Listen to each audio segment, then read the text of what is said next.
Bonjour à tous, merci de rejoindre ce nouveau webinaire. Je suis ravi ce matin de recevoir Vélina de chez Alan. Vélina, je te propose de te présenter et de présenter rapidement Alan. Merci beaucoup Stéphane et merci pour l'organisation de ce webinaire. Je suis docteur en psychologie, je travaille actuellement chez Alan, qui est une mutuelle, et qui a lancé récemment un service dédié à la santé mentale en entreprise, qui comporte énormément de solutions qui pourraient correspondre à pas mal de personnes, tellement il y a des piliers qui sont différents et tellement ils s'intriguent entre eux.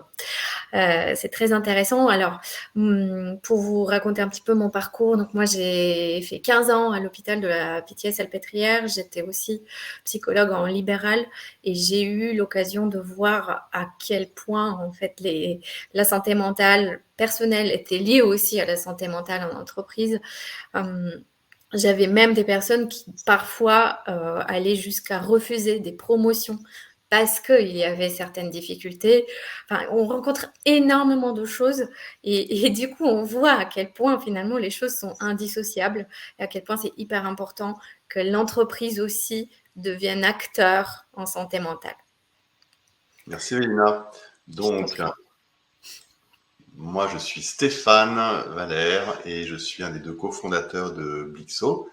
J'ai 54 ans et ça fait bien longtemps que je sévis dans les ressources humaines. Donc Blixo, c'est une plateforme d'expérience collaborateur qui est simple, sérieuse et robuste. Avec Blixo, en fait, nos clients permettent d'améliorer leur engagement et la performance de leurs équipes. Elles accélèrent leur transformation, qui sont permanentes, qui sont partout, et puis elles améliorent le développement de leurs collaborateurs. Donc finalement, ça c'est les 3 piliers du leadership, donc elles assoient leur leadership. Blixo, c'est disponible en 20 langues, dans 40 pays dans le monde. On a des clients de quelques dizaines de collaborateurs à plusieurs dizaines de milliers de salariés. Et il y a un chiffre que j'aime bien, c'est qu'on a 98% de réabonnement. Donc apparemment, les gens sont plutôt contents. Ça marche plutôt bien. Voilà. C'était la minute de pub. On va démarrer alors vraiment dans le vif du sujet, si j'arrive. Voilà. Donc on va être ensemble une quarantaine de minutes et on va avoir 4 parties. D'abord, l'importance de la santé mentale dans l'entreprise. En quoi c'est important? Quels sont les enjeux? Comment mettre en place une politique de bien-être? Un focus sur la prévention, qui est un élément majeur pour favoriser le bien-être au travail, sur lequel on pourra détailler la complémentarité de nos solutions. Et puis, on finira par vous donner quelques conseils concrets et utiles et répondre surtout à vos questions. Voilà, j'espère que c'est clair. J'espère que tout le monde entend bien. Le webinaire, de toute façon, sera en replay. Et voilà, donc Vélina, je te laisse la main pour démarrer. Merci beaucoup. Je dirais l'importance de la santé mentale tout court aussi, parce que on se rend compte quand même à quel point il y a des choses parfois qui nous gênent et à quel point c'est facile aussi de les modifier si on décide de le faire. Donc vraiment, enfin, typiquement, je le disais tout à l'heure, quand on voit un peu tout ce qui est possible de faire parfois en thérapie, à quel point on peut avancer, à quel point on peut aussi agir en prévention, et on le verra tout à l'heure au fur et à mesure du webinaire, à quel point la prévention, c'est important. Donc, pas seulement en entreprise, mais un peu partout. Et c'est évidemment un pilier très important maintenant pour les entreprises. On va voir quelques chiffres aussi et on va voir pourquoi le bien-être est si important aujourd'hui en entreprise. Donc, si on regarde quelques chiffres récents, on voit qu'il y a 70% des personnes qui déclarent avoir été beaucoup plus stressées au travail en 2021 en comparaison avec les années précédentes. Évidemment, la pandémie y est pour quelque chose, mais on voit qu'en fait, il y a énormément de gens finalement qui sont stressés. Pratiquement tout le monde est stressé aujourd'hui au travail et le stress a des répercussions à la fois physiques, psychologiques, des répercussions importantes sur la santé aussi, mais sur la façon dont on travaille. Et on le verra tout à l'heure en termes de performance aussi, il va y avoir un impact là-dessus. Il y a une augmentation qui est très inquiétante des troubles mentaux. Donc, on est pratiquement tous à avoir soit un proche qui en souffre ou soit nous-mêmes qui souffrons d'une difficulté. Donc, vraiment, évidemment, ça pose problème. Et un dernier état des lieux, maintenant, on est à peu près à 34% des personnes qui disent ressentir un état anxieux ou dépressif. Les chiffres ne font qu'augmenter, en fait, même si la pandémie est terminée. On sait, et même les psychiatres, il y a des psychiatres très connus en France qui sont en train d'essayer de vraiment de tirer le signal d'alarme pour dire que sur les troubles mentaux, sur les troubles anxieux, sur les troubles dépressifs, on est parti sur des années un peu d'aggravation et de problèmes qui se sont installés, qui ne vont pas juste s'en aller comme ça parce que le confinement est terminé. Et c'est très important de le comprendre. Et il y a énormément de gens qui sont en difficulté aujourd'hui. Le problème ne se règle pas comme ça. Et des gens qui sont rentrés dans des états négatifs et qui ont du mal à s'en sortir aujourd'hui. Évidemment, toutes les conséquences individuelles, on peut regarder par exemple les conséquences physiologiques pour les problèmes même au travail. On va avoir des migraines, des maux d'estomac, des maladies cardiovasculaires. Je vous disais, ce stress va avoir un impact aussi physiologique et c'est très important de comprendre ça. Après, toute la partie psychologique, ça sera l'anxiété, la dépression, l'insatisfaction au travail, le fait de ne pas se sentir bien, de ne pas se sentir à l'aise. Une augmentation très, très importante des burn-out aussi, la démotivation aussi, des conséquences comportementales comme des comportements addictifs parfois, malheureusement des violences, de l'agressivité. Ça ressort aussi par des conflits, des négligences, des erreurs, des accidents, aussi des investissements. Donc, il y a ces conséquences individuelles, bien sûr, mais tout à l'heure, on va avoir aussi l'impact sur l'organisation et tout ce que ça peut créer. Parce que, bien sûr, notre santé mentale influe sur tout ça. 76% des salariés du privé souhaitent quand même que leur employeur agisse pour leur santé mentale. Donc, sachez-le, s'il y a des RH qui nous regardent ou des managers, c'est important. Et je pense que Stéphane, peut-être que oui, tu peux avoir peut-être un petit retour là-dessus. Oui, non, c'est une très forte attente en fait. Ça fait vraiment partie nous, on voit dans les chiffres qu'on monitore en permanence chez tous nos clients, c'est une demande qui est montée en flèche et c'est vraiment une attente des collaborateurs, alors en particulier dans le privé, sur leur une attente de leur de leurs employeurs, j'arrive pas à formuler. C'est pas étonnant, je pense que cette demande qui monte en flèche, ça reflète aussi le mal-être que les gens ressentent. Ils se sentent pas bien, ils savent pas trop comment faire aussi moi je le vois beaucoup, les gens ils savent pas qui consulter, ils savent pas où aller, ils savent pas comment trouver les experts et avoir une solution qui est choisie par l'entreprise, ça montre aussi beaucoup de sérieux. Ça montre aussi que l'entreprise se soucie aussi de ses employés. Et puis, j'avais aussi des managers qui me disaient, mais en fait, maintenant, pour recruter des nouvelles personnes, on voit que les gens choisissent aussi en fonction un peu de l'entreprise et est-ce qu'elle propose des choses dans le domaine de la santé mentale, est-ce qu'il y a un bien-être qui est affiché, voilà, donc c'est très important aussi de penser à ça. Tout à fait. Mais en même temps, il y a quand même 56%, donc un peu plus d'un salarié s'occupe de bien-être. Alors peut-être pas assez, mais un salarié sur deux, pas plus d'un salarié sur deux, estime que l'entreprise fait quelque chose et est concernée par ce sujet. Et comme tu le dis, Lélina, en fait, dans la marque employeur, donc la capacité à attirer, mais aussi la capacité à garder, ce qui est devenu un énorme sujet aujourd'hui, le bien-être est un point absolument essentiel, tout comme le sens d'ailleurs. Et donc ces deux sujets-là sont devenus vraiment les deux fondations de la relation avec l'employeur. Le Covid nous a aussi amené à nous demander qu'est-ce qu'on veut. qu'est-ce qu'on accepte, qu'est-ce qu'on n'accepte plus.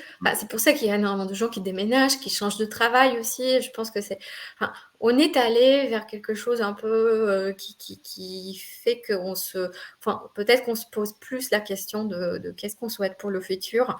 Et je pense que c'est aussi lié à tout ça. Alors, l'impact sur la performance et sur le coût, là, on a parlé des gens, qui est évidemment le principal, mais on travaille aussi pour les entreprises. Donc, le stress a aussi des impacts absolument terribles sur l'entreprise en termes de performance et de coût. Donc, il y a la Commission européenne qui estime qu'il y a 50% de l'absentéisme en Europe qui aurait pour cause le stress au travail. C'est gigantesque. Ça coûte environ entre 2 à 3 milliards d'euros par année en France à la société, aux contribuables. Et en Europe, le coût lié au stress serait environ de 20 milliards d'euros. Donc on parle vraiment d'un fléau et sur les hommes, avec un H majuscule évidemment, et sur les organisations, et sur la collectivité, les États. Je suis tout à fait d'accord. Et puis, il faut voir que finalement, ce qu'on ne sait pas forcément, c'est que le stress va avoir un impact sur la façon dont notre cerveau travaille. Et c'est pas juste en termes d'absentéisme, mais ce qui se passe, c'est que notre cerveau va être tellement pris si on est anxieux, stressé, si on a une difficulté psychologique, notre cerveau est pris pour traiter tout ça. Ce qui fait qu'il y a différentes zones. Donc, il y a les zones, tout ce qui traite un peu la logique, la réflexion, les décisions. C'est une autre zone. Mais si on est beaucoup trop pris dans la zone émotionnelle qui est liée à je me fais du souci, j'imagine le pire, ou j'ai une phobie, ou j'ai un autre problème, ou je ne me sens pas valorisée au travail, en fait, on rentre tout de suite dans ce problème-là. Et du coup, le cerveau devient beaucoup moins capable de faire face aux tâches quotidiennes, tout simplement. Puis, évidemment, si on prend l'impact sur le sommeil, quelqu'un qui dort mal, évidemment, ça va avoir un impact très fort sur l'organisation aussi. Donc, il y a les accidents, les absentéismes, les maladies professionnelles, bien sûr que ça provoque une baisse de productivité, une baisse de compétitivité. Donc, énormément de coûts à la fois qui vont être directs, indirects. Je vous disais, il y a ce côté un peu absentéisme, mais il y a aussi toutes les difficultés pour résoudre les tâches, la lenteur que ça va provoquer, les difficultés de concentration que ça va provoquer aussi. Donc, la performance se retrouve impactée. Donc, c'est pour ça que c'est aussi important d'agir, mais pas seulement. Alors, excusez-moi, j'ai trop vite. La dernière slide sur tout ce sujet du coût, finalement, du stress. Regardez, alors ça date un petit peu. C'est des chiffres qui datent qui ont été étudiés en 2017 sur une étude qui a porté de 2012 à 2016. Mais je trouve que ce graphique est éloquent. J'aime beaucoup le présenter. C'est la valorisation des actions des entreprises qui ont fait attention à l'expérience collaborateur, au bien-être salarié durant quelques années. Et en fait, ces entreprises, donc sur des entreprises américaines de toute taille, des géantes, de la tech, des entreprises qui sont bien cotées, qui sont Best Place to Work sur Glassdoor, ou des entreprises qui sont sous l'attention sur ce sujet. En fait, toutes ont connu des progressions plus fortes que leurs concurrents. En fait. Donc, c'est de ne pas s'en occuper à un coût terrible, c'est terriblement délétère, et s'en occuper à un gain énorme. Donc, en fait, dans les deux cas, le levier est gigantesque. C'est vraiment une priorité pour les entreprises. Ouais, c'est vraiment une réflexion à long terme, en fait, à avoir. Mais c'est la même globalement pour la santé en France. La prévention, on sait à quel point ça aide aussi pour énormément de choses. Mais parfois, il n'y a pas cette logique de prévention qui est mise en place. Donc, c'est hyper important de faire comprendre aux entreprises que la prévention, ça peut évidemment amener des choses vraiment utiles. Et à long terme, c'est un super investissement. Vélina, je vois que chez moi, j'ai mon module questions qui mouline non-stop, donc je ne vois pas s'il y a des questions qui ont été posées. Il y en a Il y en a. une. C'est le cas aussi dans le public, mais c'est beaucoup plus compliqué. Comment y remédier? Avez-vous des pistes? Oui, on y vient. On y arrive. On y arrive. Ok. Alors, je te laisse la main. Oui. Donc, comment mettre en place une politique de bien-être mental? Bah, vas-y, tu peux mettre la diapo suivante. Évidemment, dans les entreprises, enfin, on en parle maintenant un peu plus de ces injonctions paradoxales qui malheureusement sont très fréquentes même en termes de sens, de valeur entre l'entreprise, enfin, ce que l'entreprise veut montrer, ce que nous devons montrer. Parfois, il y a ça peut représenter un gros facteur de risque psychosocial, en fait, quand on n'est pas vraiment aligné sur la politique de l'entreprise, en fait. Il y a évidemment toutes les injonctions liées à la réussite, à comment il faut se comporter, la performance globale. Parfois, on va juste nous dire des petits messages comme fais-moi ça, pas trop en détail, mais en même temps, on va s'attendre à ce que ça soit en détail. Ou s'il te plaît, ne m'aide pas, mais j'ai besoin de ton aide. Enfin, il y a des choses très complexes parfois. À la fois, enfin, on sait très bien que l'entreprise a besoin que la personne travaille beaucoup, qu'elle soit très performante. Et en même temps, parfois, c'est néfaste pour l'employé aussi. Donc, il faut trouver un juste milieu qui fasse en sorte que l'expérience ne se dégrade pas, que les gens n'arrivent pas en burn-out. Et c'est le vrai souci, hein, parce que c'est ce qui se passe actuellement et on le voit beaucoup quand même. J'espère vraiment que ça va pouvoir se réduire avec des politiques de prévention, avec une meilleure compréhension des processus qui peuvent en fait nous amener vers un burn-out aussi. Donc on va regarder ça tout à l'heure. Alors, pour une mise en place d'une approche un peu sur mesure, évidemment, il faut être à l'écoute. Il faut savoir aussi qu'est-ce que ça implique. Il faut évidemment avoir compris quels sont les risques aussi à long terme, à court terme, que les employés se sentent mal ou pas mis en valeur ou trop en difficulté. Et en fait, à la fois, il y a une partie d'écoute, d'analyse et aussi de qu'est-ce qu'on peut faire en prévention ou même plus tard si on décèle qu'il y a un problème. En fait, voilà, c'est ça, le système, il est vivant, en fait, donc c'est un cycle infini, et c'est absolument pas une action one shot à un instant T, c'est quelque chose qui s'installe dans la durée et qui finalement ne devrait jamais s'arrêter avec un cycle où on écoute, on analyse, on capte de l'information, on agit, on voit ce que ça a donné, on reprend des mesures, etc. C'est ce on va vous montrer dans un instant. Oui, je suis complètement d'accord avec toi, d'autant plus qu'un salarié qui, à un jour J, n'a pas de difficulté, il pourrait en avoir 2 mois plus tard parce qu'il s'est passé quelque chose. Et donc, c'est pour ça que c'est hyper important d'être à l'écoute un peu tout le temps, d'être quand même proche de ses salariés, on en parlera aussi tout à l'heure, mais pour pouvoir en fait capter les signaux qui vont se dégager, et ça, il faut être assez attentif. D'ailleurs, chaque matin, on demande comment ça va, mais c'est une fausse question et on n'écoute évidemment pas la fausse réponse. Ouais. Donc, finalement, c'est ça. Il faudrait tous les jours demander comment ça va et analyser vraiment dans le détail. Oui, il faut que la personne se sente écoutée, c'est ça qui est important. Et on voit à quel point, dans les modérateurs de stress dans les entreprises, ce qui ressort beaucoup, c'est le partage social, en fait. Donc, quelqu'un qui est très stressé, qui fait énormément de choses, qui est en difficulté, mais qui peut partager ça, qui peut en parler, en fait, ça va agir comme un facteur de protection. Alors que quelqu'un qui ne peut pas partager ça avec ses collègues, il ne peut pas en parler à son manager, il est un peu tout seul et il s'isole, ça, c'est évidemment un gros facteur de risque. Donc, dans les facteurs de risque, il y a six choses différentes, évidemment. Les exigences au travail, les exigences émotionnelles, les rapports sociaux, je vous le disais, l'autonomie, en fait, la capacité de se sentir, enfin, vraiment ce sentiment d'autonomie, de se dire qu'en fait, on va pouvoir gérer des tâches, on va pouvoir prendre des décisions aussi, choisir entre 2 options, c'est excessivement important.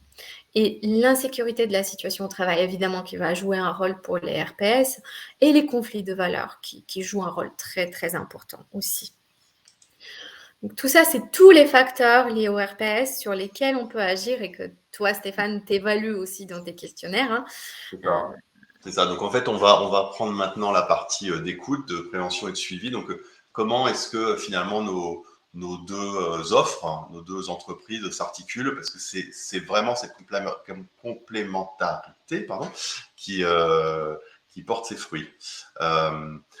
Donc là, on s'est amusé à faire un petit schéma avec.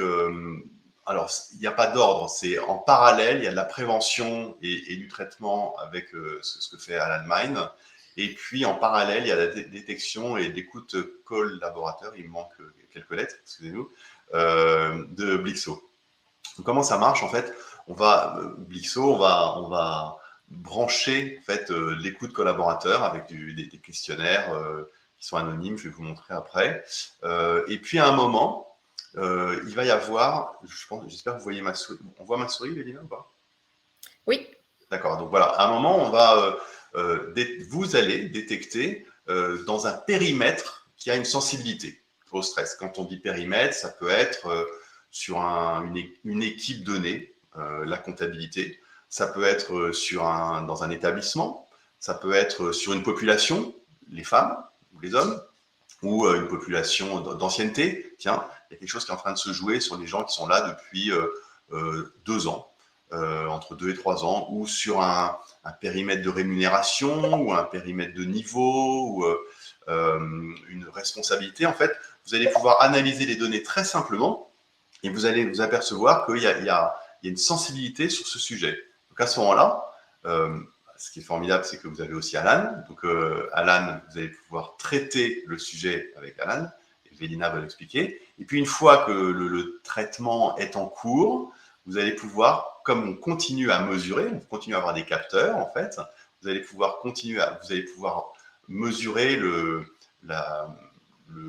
résultat de ces actions avec Blixo, et donc créer en plus un cercle vertueux, parce que ça donne envie, on a des résultats, on voit que ça marche, ça donne envie, ça donne aux managers, aux équipes qui s'investissent, aux RH qui s'investissent, ça donne envie d'aller plus loin, de continuer l'action, et ainsi de suite. Comme ça, il y a un petit cercle qui se met en place, et puis à un moment, ça rentre dans l'ordre, et on retourne là-dedans. Et on va redétecter à un endroit donné. Donc l'idée, c'est vraiment de pouvoir prioriser ses efforts, parce qu'on ne peut évidemment pas travailler sur tout, ça serait absolument épuisant. On n'a pas beaucoup de temps, c'est des sujets qu'il faut faire avec précision, avec attention, qui demandent de l'énergie. Et donc l'idée de Blixo, c'est de détecter bien avant que ce soit trop tard les premiers signes avant-coureurs, les signaux faibles, et de tout de suite mettre en place quelque chose avec Alan, et d'en suivre les résultats pour éviter qu'il ne soit trop tard pour les hommes et pour les organisations.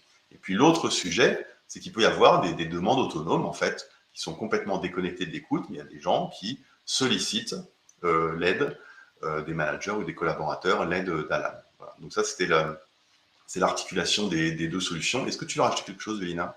Non, mais je voulais juste dire à quel point je suis contente quand même, parce que je vois à quel point les choses progressent en entreprise. Il y a 10 ans, on ne parlait pas de tout ça.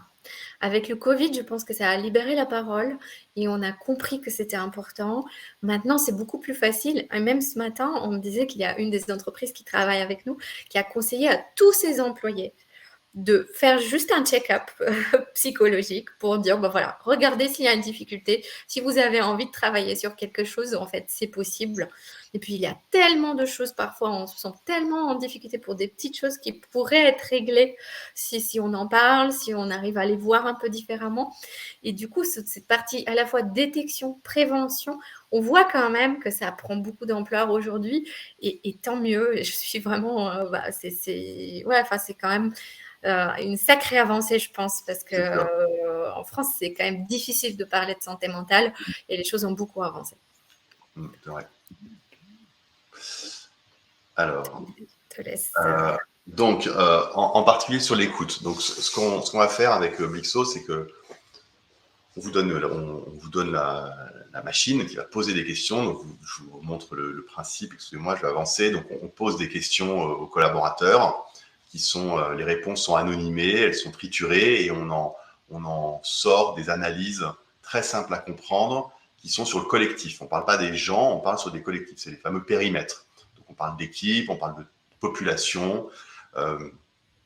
Et donc, ce qu'on va faire, c'est que parmi ces questions, il y en a 25 qui couvrent les sujets des RPS. Donc, c'est des questions qui sont issues des modèles de Karachek et Sikrist.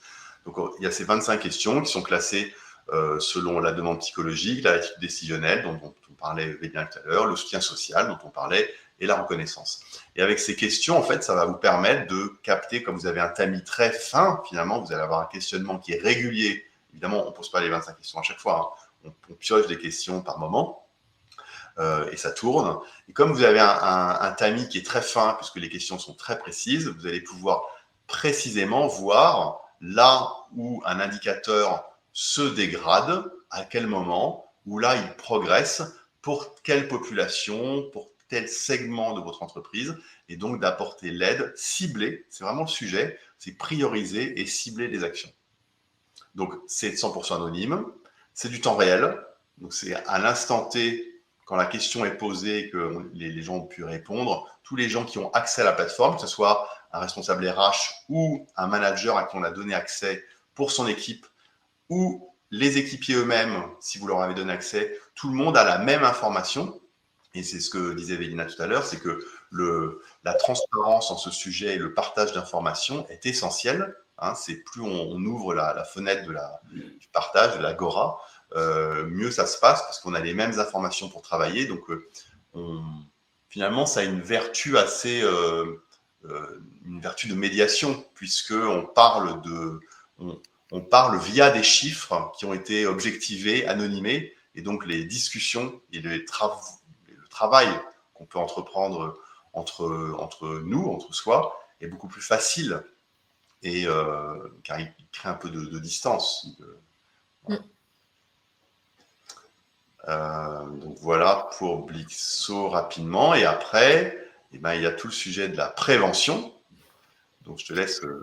Merci. Alors, qu'est-ce qu'on peut faire en prévention? Énormément de choses. Donc déjà, c'est sensibiliser. Sensibiliser à la fois les managers, les RH, pour toute la partie RPS, mieux comprendre comment ça fonctionne.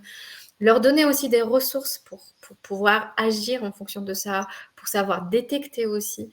Mais aussi pour les employés, pour les sensibiliser à certaines questions. Nous, typiquement, enfin, vous verrez tout à l'heure, mais on fait des webinaires où on parle de différents sujets avec les employés. Ça peut être la méditation, ça peut être l'anxiété, ça peut être comment prévenir l'épuisement au travail. Et en fait, ça va donner déjà, il y en a énormément de gens qui nous disent que grâce à ces webinaires, en fait, ils arrivent à mieux détecter le problème et à se dire, mais effectivement, il y a un souci là, il va falloir que je prenne soin de moi. Donc, cette partie de sensibilisation, information sur les difficultés, c'est super, super important. Après, il y a évidemment toute une partie sur l'anticipation, hein, apprendre à réagir en cas de problème. Ça, c'est vraiment destiné aux managers, aux RH, en fait. C'est pour ça qu'on fait des ateliers en entreprise dans lesquels on va aider, en fait, chaque personne à mieux savoir réagir. Quels sont les signes aussi, les signaux faibles, les signaux forts, un petit peu à surveiller dans nos équipes aussi. Et c'est hyper important pour pouvoir ensuite réagir, et réagir au bon moment aussi, et le plus tôt possible, en fait. Et dans les actions, vous allez voir tout à l'heure, il y a énormément de choses qui peuvent être proposées. C'est soit des ateliers en entreprise aussi, des workshops, mais aussi des consultations avec des psychologues. On peut aussi trouver des vidéos sur différents sujets. On en parlera dans la diapo suivante. Je te laisse bouger ça. Donc, les 3 piliers Alan Mind. Donc, Alan Mind, c'est plusieurs piliers différents. On a à la fois une application de thérapie digitale qui est hyper bien faite dans le sens où, en fait, ça va travailler sur la façon dont la personne voit un petit peu la difficulté, et c'est c'est une appli qui est issue des thérapies cognitivo-comportementales qui sont très, scientifiquement validées aussi, hein. Enfin, on a vraiment une validation scientifique sur ça.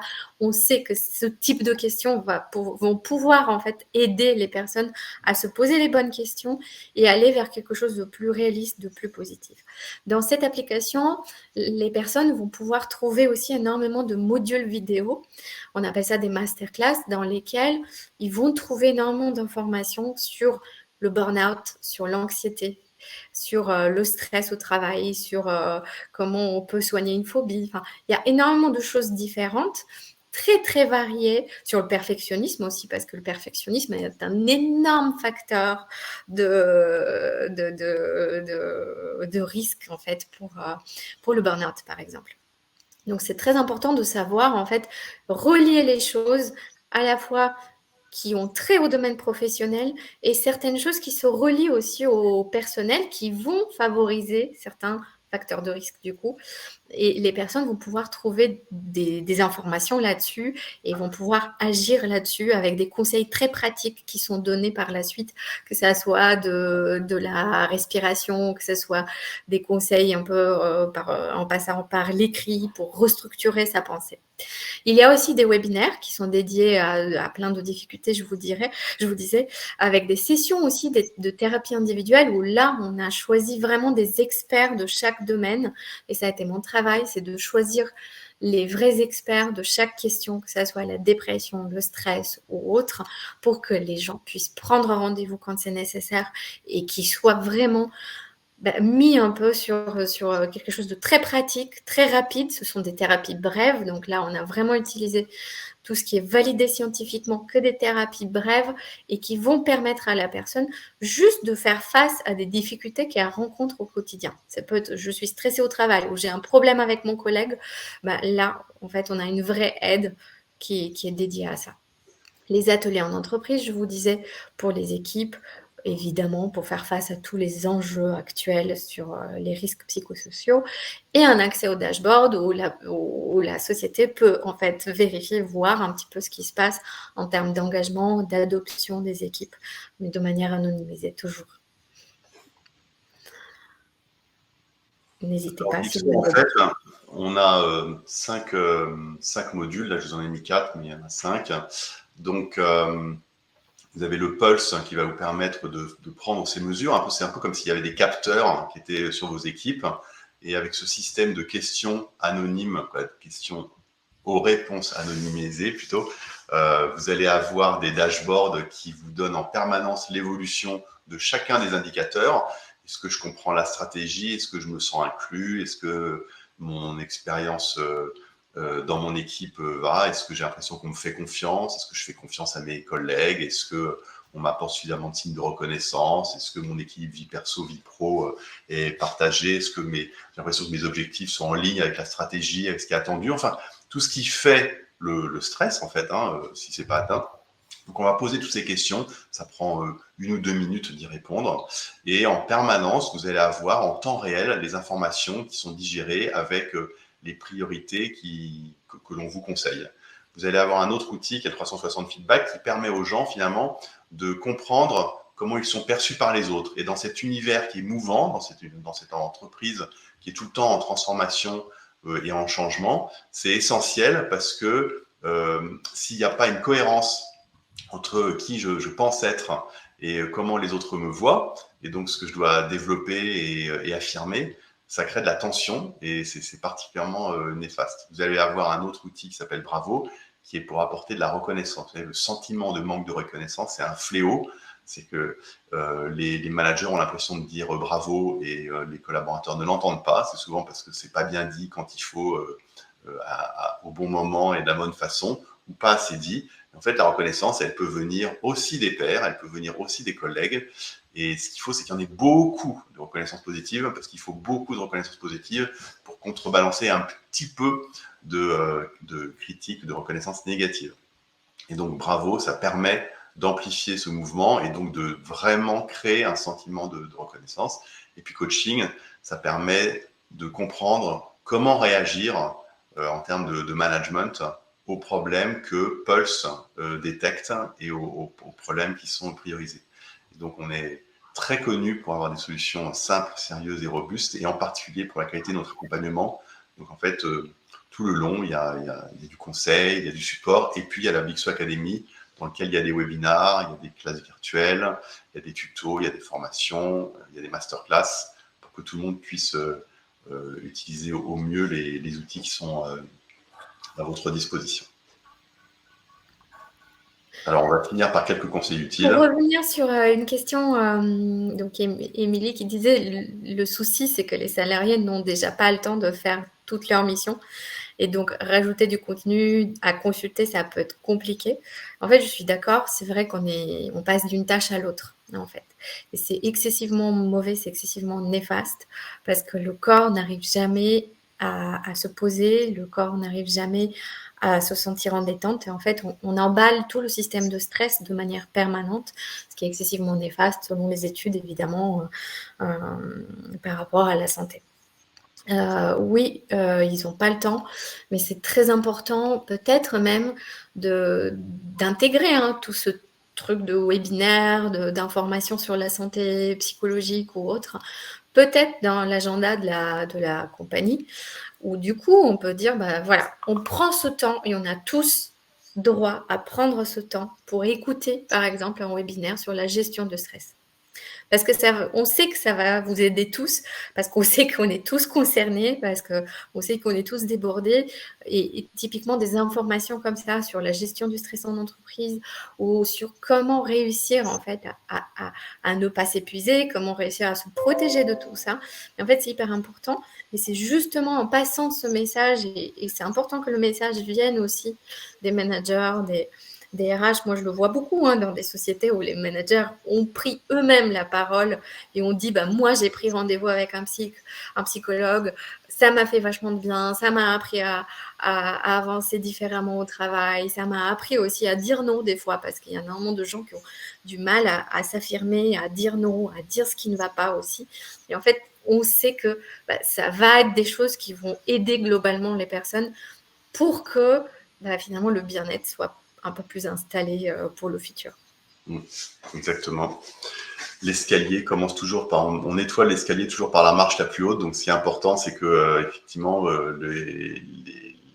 gouvernance de l'entreprise, les dirigeants de l'entreprise montrent l'exemple et montrent que ce sujet du bien-être, ce sujet du stress, ce sujet de la qualité de vie au travail est essentiel, que eux-mêmes y consacrent du temps et de l'énergie, que eux-mêmes régulièrement regardent des datas sur le sujet et en font quelque chose. C'est ce qui permettra évidemment au reste de l'entreprise de ne pas faire ça en culpabilisant, au contraire d'être valorisé par le travail qui est fait sur cet espace consacré à se développer, à comprendre comment développer son équipe, à comprendre comment poser les choses. C'est essentiel.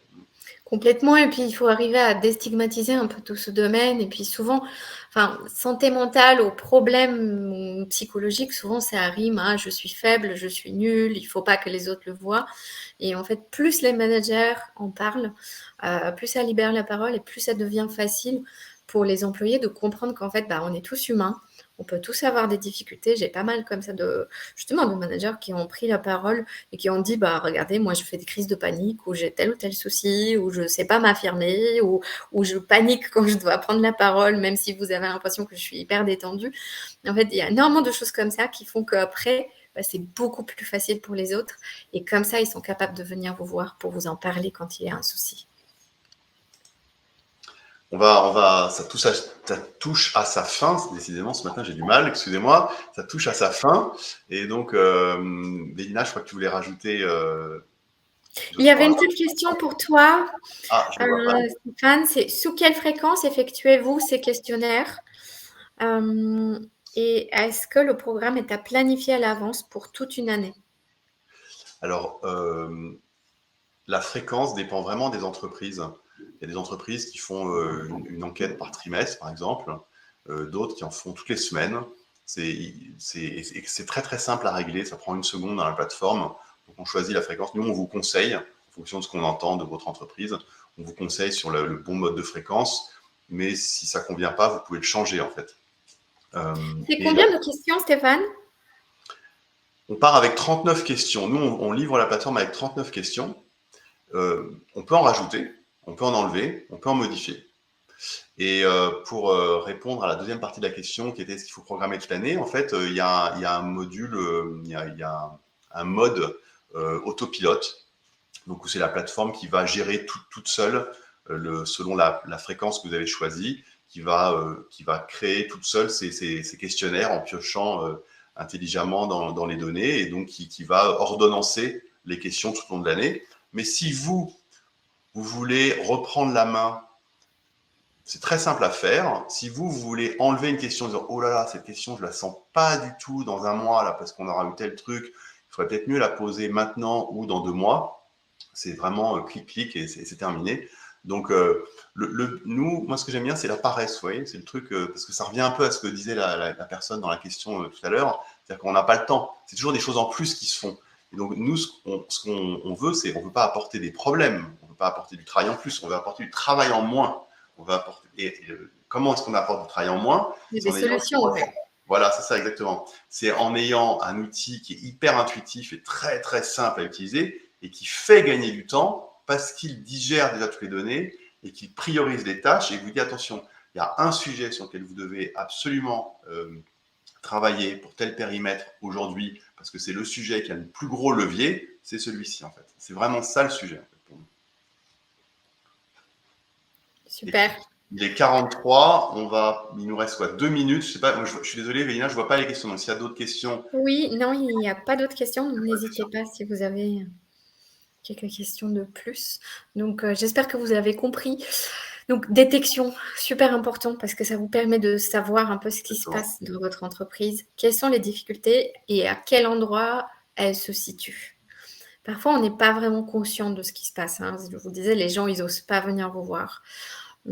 C'est assez compliqué et c'est important de savoir faire ce petit diagnostic en fait. Et puis, souvent le manager ou le RH, ou le RH un peu moins, mais le manager, c'est souvent le dernier informé, un peu comme le cocu. Ouais. Et puis savoir agir en fonction de ça, mettre en place des solutions, mettre en place ce qui est nécessaire pour les employés parce que, j'espère que vous l'aurez compris, en fait, plus on met en place des choses qui nous paraissent coûteuses au départ, hein, je suis d'accord, hein, des fois vous dites mais pourquoi je vais payer un truc, je vois pas trop le but et tout. En fait, on voit à long terme, on l'a montré un peu, l'effet à la fois sur l'organisation, l'effet aussi sur la capacité du cerveau à travailler dans des bonnes conditions. En fait, le cerveau travaille beaucoup mieux quand la personne se sent bien. Exactement. Écoutez, il est 44, donc c'est l'heure de la fin. Merci à tous. Ah oui, j'avais une dernière question, excuse-moi. Est-ce que l'application est en anglais, les supports? Oui, en fait, à la base, c'est une appli qui a été créée en anglais, qui avait 2 millions d'utilisateurs aux États-Unis et était très appréciée. Et en fait, tout a été traduit en français, espagnol. Là, on est en train de traduire dans plein de langues européennes et on a effectivement accès à des experts dans plusieurs langues différentes aussi. Donc, on peut prendre rendez-vous avec des experts un peu dans tous les pays. On a même pu mettre en place, je suis hyper fière de ça, Stéphane, désolée, mais je vais le dire, on a pu mettre en place des solutions pour une entreprise qui avait des employés en Ukraine et qui nous a demandé spécifiquement des psychologues qui étaient formés sur la prise en charge des traumatismes, par exemple. Donc, en fait, on peut s'adapter aussi aux demandes de chaque entreprise pour faire quelque chose d'utile en fonction de la difficulté du moment aussi. Parce que là, c'était quelque chose d'assez exceptionnel. Bien sûr. Et même pareil dans toutes les langues. Terminer sur cette note très positive. Merci beaucoup, Vélina. Merci à vous. Merci pour toutes vos questions. Et donc, très bientôt. Et voilà, à bientôt. Exactement. Le webinaire sera en replay. Vous pouvez le télécharger et très facilement sur le site d'Alan ou sur le site de Blixo, vous pouvez demander des rendez-vous pour découvrir les différentes solutions dans le détail et les tester. À bientôt. Merci à tous et très bonne journée. Au revoir. À bientôt. Au revoir.